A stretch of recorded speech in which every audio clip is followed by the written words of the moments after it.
Textbooks are too expensive, and legal textbooks are particularly bad. But not this one. It's free. I'm James Boyle. I teach intellectual property law at Duke Law School, and with my colleague Jennifer Jenkins, we're releasing an open, free intellectual property casebook.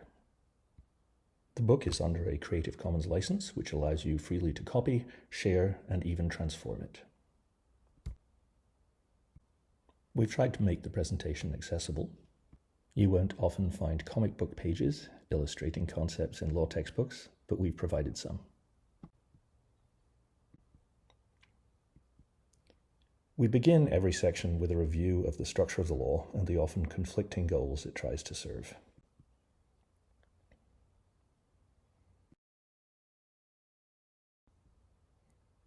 The book is relatively detailed, and because of the extensive outlining, the professor can easily select the portions that they wish to use. We've also included a number of teaching tools, some of which we developed during the pandemic. There are extensive comparison charts between the various forms of intellectual property. We also use flowcharts, which our students say are particularly useful in understanding the structure of the doctrine and the flow of the analysis.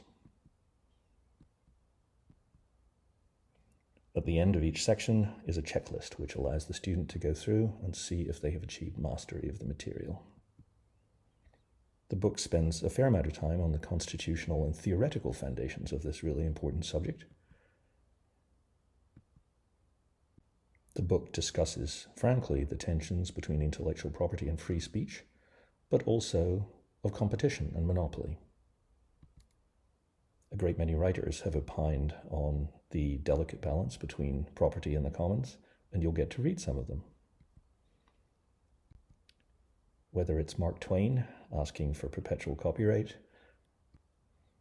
or Victor Hugo, who thought that copyright was fundamental to maintaining an independent intelligentsia that could challenge the excesses of power.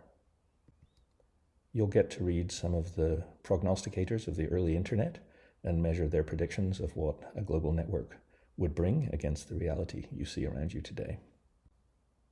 The book provides a fairly extensive historical background to the law.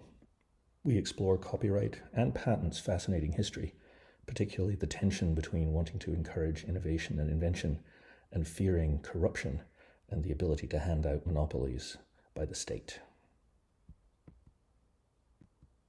But we also focus on current trends, looking where the law has been and where it is going, and providing empirical evidence where necessary of what's currently happening in the legal system.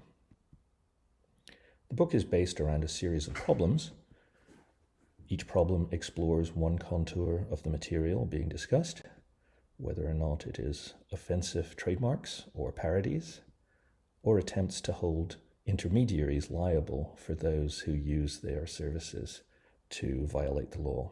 Thank you, Your Honor. May it please the court, my name is David Boyes and I represent Napster. That was one of the problems from the book, a videoed oral argument in the Napster case, where the students get to test themselves to see whether or not they could answer the judge's questions better than the actual lawyers did. One of the most important questions is why all of this matters. What are the human stakes behind intellectual property? We wrote this edition during the pandemic, and we thought that it made clear something quite important. For the first time, a substantial portion of the world's population mused pretty much every day on the same kinds of things that intellectual property scholars worry about. What's the right way to encourage innovation at breakneck speed? Is it a matter of providing exclusive rights and monopolies? Is it a matter of providing grant funding? Is it some combination of the two? How does one incentivize everything from basic discovery to distribution chains? These are the kinds of issues that intellectual property deals with, issues of life and death, issues of commons and property. We think they're very important, but also intellectually fascinating. We hope you agree, and we hope that you find the book of use. The book can be downloaded at that web address, or just search Boyle Jenkins Intellectual Property, and you should be able to find it. Thanks very much.